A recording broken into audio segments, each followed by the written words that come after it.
कला कहाँ बोल रहे ई ना हंस तू जौन हंस दिखा। हां जी दिखाओ सोना लाइव मजा से मारो बढ़िया ना मारा कला दिखाओ जरा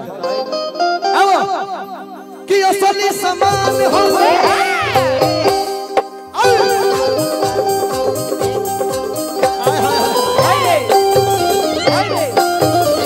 धनी हरे मुर्गी धनी हरे अरे दियो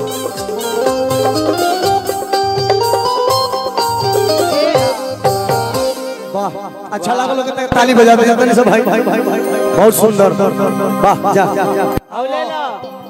आप आइए ये खड़ा रहिए। धन्यवाद सर बहुत बहुत आभार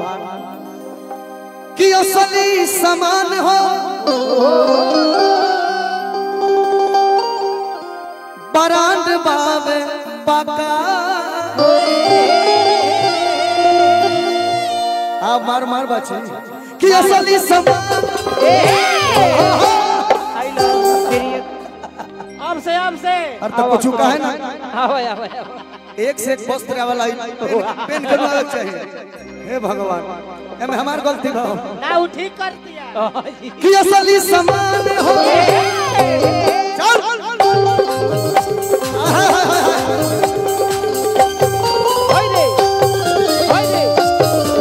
बहुत सुंदर हो जा हट जा हट जा हट जा हट जा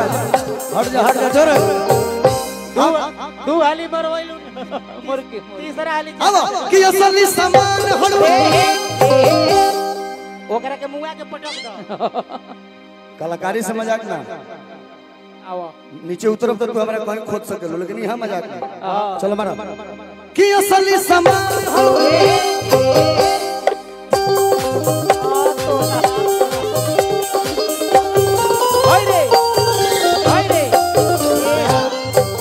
चल चल भौजाई चल तू चल तोरा बिना ना जाओ ठीक बा मारो धनी हरे भौजी कि असली समान हो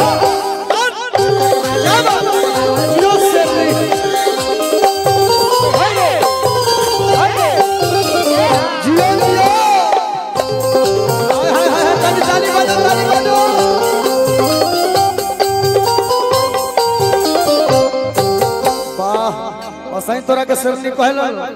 वाह वाह क्या कला है कि मैं ज्यादा हमरा एकरा बाद विशाल भाई के भी गवाल जाओ तो अगला गीत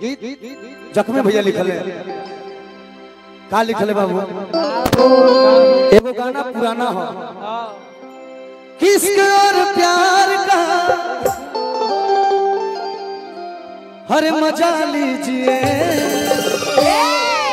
थोड़ा इंतजार का मजा लीजिए। प्रणाम हित वेल भोजपुरी के ऑनर साहब हमारे साथ उपस्थित हैं। ये बात अलग है बाकी बाबू रे यही पर लइकवा गौला कि खड़े बोझा खा ले चाकर अरे तो खड़े बोझा खा ले चाकर अरे डाला बड़ुए मामा आ एकरा थरे सर के हाला बड़ुए एकरा थरे सर के हाला बड़ुए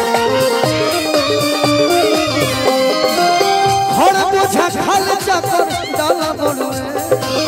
खड़े बोझा खा ले चाकर डाला बड़ुए एकरा थरे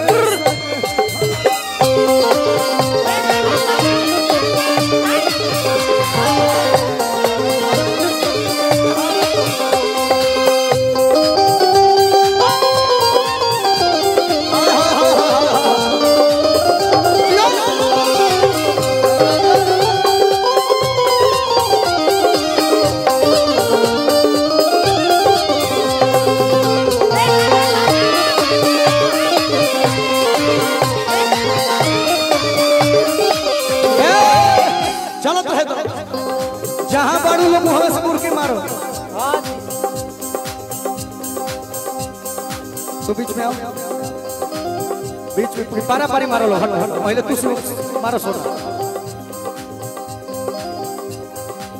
घोड़े बोझा खाली चाकर डाला बड़ू आ एकरा थ्रेसर के हाला बड़ू हां जी ए बाबू हां असरसली समान हड़ुए ईमान बाटे पका ऐसन समान से सकान सबके नाबा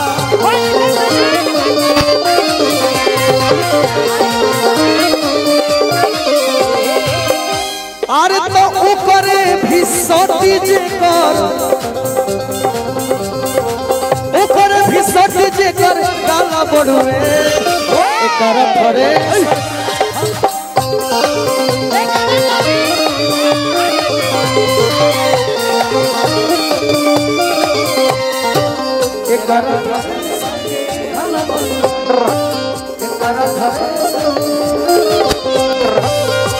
एकरा थरे